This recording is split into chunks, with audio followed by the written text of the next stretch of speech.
మనకు వినాయక చవితి పండుగ 7వ తేదీ నుంచి స్టార్ట్ అవుతుంది.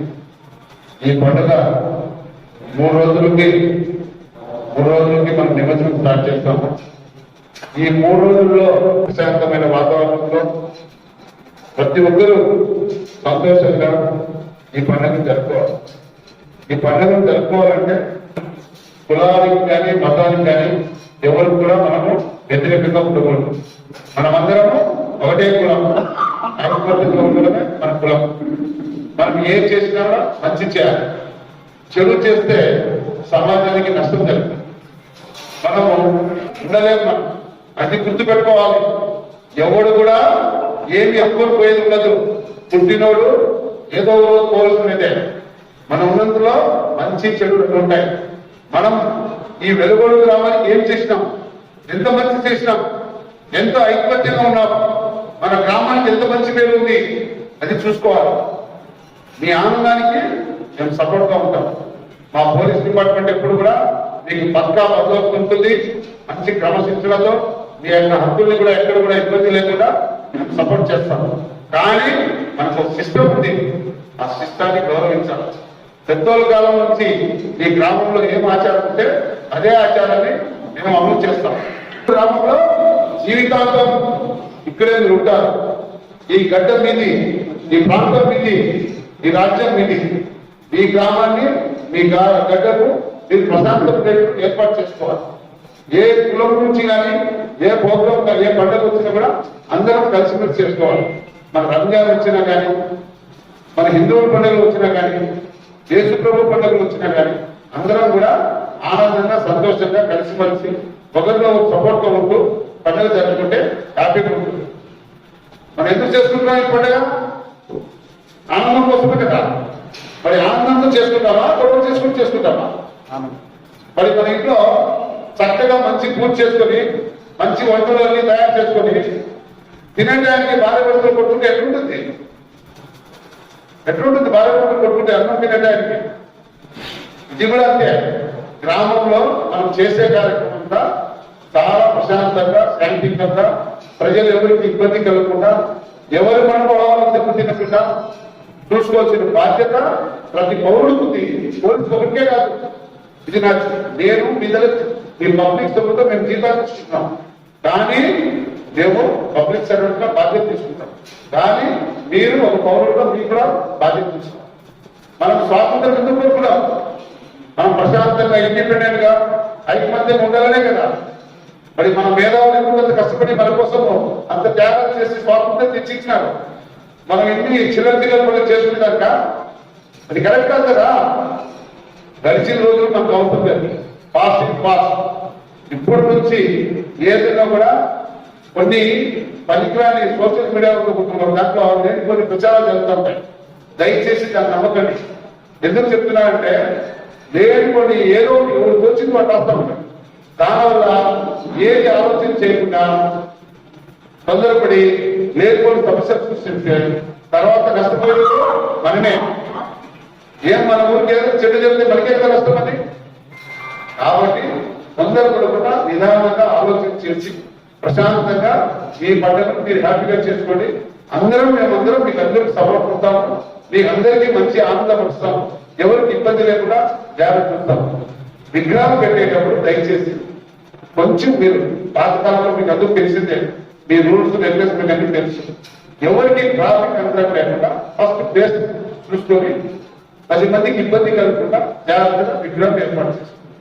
విగ్రహం పెట్టిన తర్వాత కంపల్సరిగా మీ కమిటీ సభ్యులు 5 మంది కంపల్సరీ ఉండాలా విగ్రహం దగ్గర. నైట్ టైమ్స్ మాత్రం కంపల్సరీగా 5 మంది మీరు కాపులా ఉండాలి.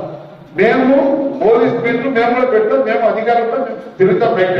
కాకపోతే విగ్రహానికి కాపులా కావాల్సింది మీ బాధ్యతే.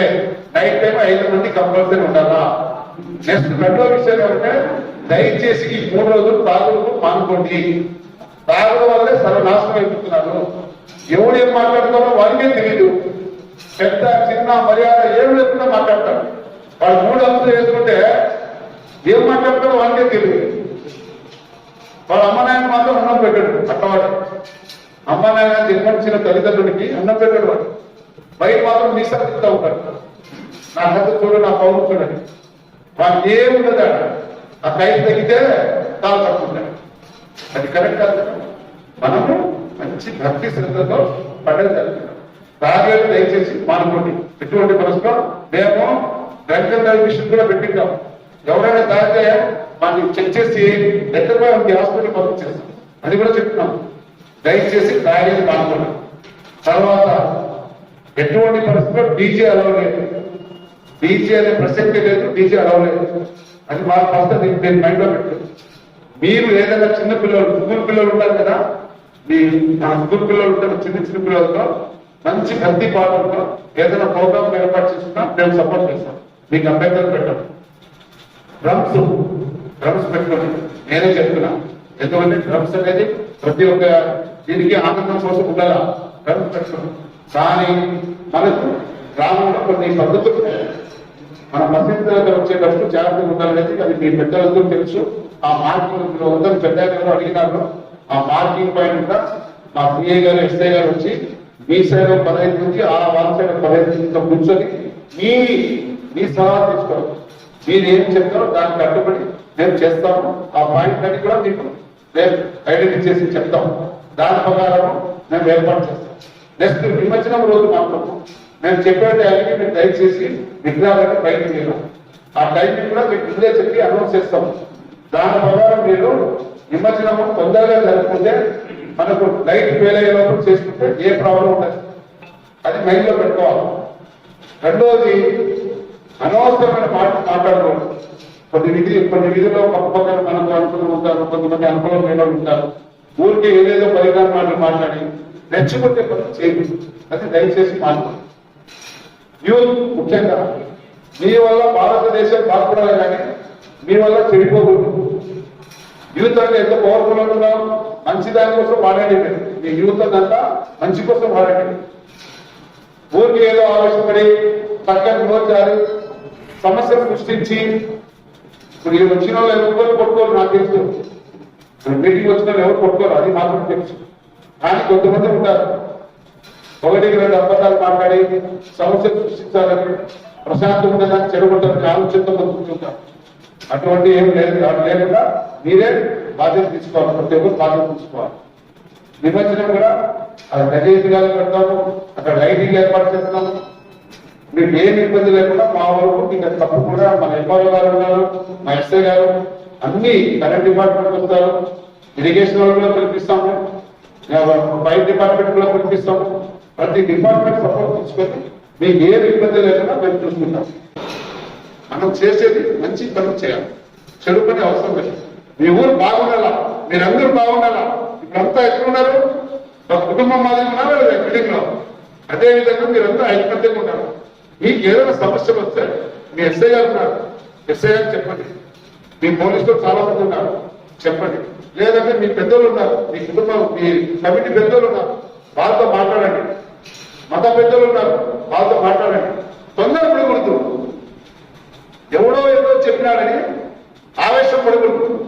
ఆవేశపడి తప్పుడు నిర్ణయాలు తీసుకొని తొందరపడి లేని కొన్ని సమస్యలు సృష్టించి ప్రశాంతమైన గ్రామాన్ని సర్వనాశనం చేయకూడదు. అదొక్కటే మేము కోరుకుంటాం. అందులో మీ ఊరికి ఒక చరిత్ర ఉంది. మీరేమో చెప్పుకుంటున్నారు, గొప్ప గొప్పగా చెప్పుకుంటున్నారు. మా ఊరు చాలా మంది అనుకూల సమాజంలో మీ ఊరికే మేము చెప్తున్నాం. తెలుసా? మా రికార్డు, పోలీస్ రికార్డు. మీరు అనుకుంటారు మా ఊరు గొప్ప గొప్ప అని. ఆత్మకూరు సబ్ డివిజన్ లో 13 పోలీస్ స్టేషన్లు ఉంటే ఈ వెలుగుడికి ఒక సపరేట్ చరిత్ర ఉంది. కాబట్టి మనం తొందరపాటు చేయకూడదు. ఏ తొందరపాటు తిన్నాడో మనకు మంచిది కాదు. జాగ్రత్తగా ఉండాలా. మేము మీకోసం 24 గంటలు పనిచేస్తాం. అది మా బాధ్యత. మేము పబ్లిక్ సర్వెంట్, మా బాధ్యతగా మేము పనిచేస్తాం. మీరు కూడా ఒక బాధ్యతగా పౌరులుగా మనం సహకరించి ప్రశాంతంగా పండుగ జరిగేటట్టు మనం అందరం కృషి చేస్తే ప్రశాంతంగా మనమంతా హ్యాపీగా ఉంటాం. సరేనా? అందరూ బాగుంటారు కదా? ఎగురుతామంటే ఎగరండి, గంటలు మేము సపోర్ట్ చేస్తాము. డీజే మాత్రం లేదు. మీరు ఏదో అడ్వాన్స్ ఇచ్చినా ఆ డబ్బులు ఇప్పించుకోండి. వాడు ఇకపోతే నేను ఇప్పిస్తాను డబ్బులు. వాడు ఎవరికైనా అడ్వాన్స్ మీరు ఇచ్చింటే వాడు ఇకపోతే నేను కాబట్టి మా ఫైనాన్షియల్ పంపించుకోండి, తీసుకొచ్చేనా మీ డబ్బులు మీకు ఇప్పిస్తాను. సరేనా? అది నేను హామీ. డీజే అనే ప్రసక్తి లేదు. డ్రమ్స్ పెట్టుకోండి. మంచి కార్యక్రమం చేయండి, మంచి భోజనాలు పెట్టించండి, మంచి పూజ చేయండి.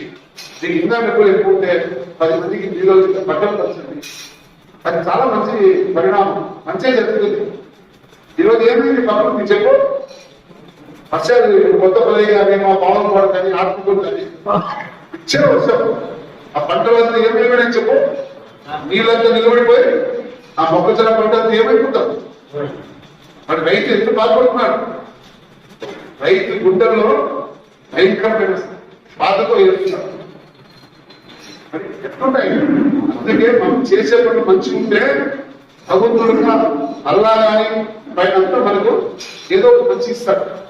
మనం నిర్విఘ్నత ఏమైతే ఇట్లా ప్రకృతి సపోర్ట్ చేయకూడదు, ఆ గంధాలనే సపోర్ట్ చేయకుండా చించి చెల్లాడిస్తా ఉంది. విజయవాడ చుట్టుపక్కల వాళ్ళ పరిస్థితి ఉండండి, మొత్తం మన స్టేట్ నుంచి పోలీసులు బందోబస్తున్నారు. అందుకే డిసిప్లిన్ క్రమశిక్షణ చాలా అవసరం. ప్రతి పౌరుడికి మనం చేసే కార్యక్రమం ఏది కూడా అవతలకి ఇబ్బంది కలుగుతూ, అప్పుడే మనకు కూడా అన్ని దేవతలు అల్లా గాని యేసు ప్రభు గాని మన హిందూ దేవతలు గాని అందరూ కూడా ప్రకృతి గాని మనకు సపోర్ట్ చేస్తుంది.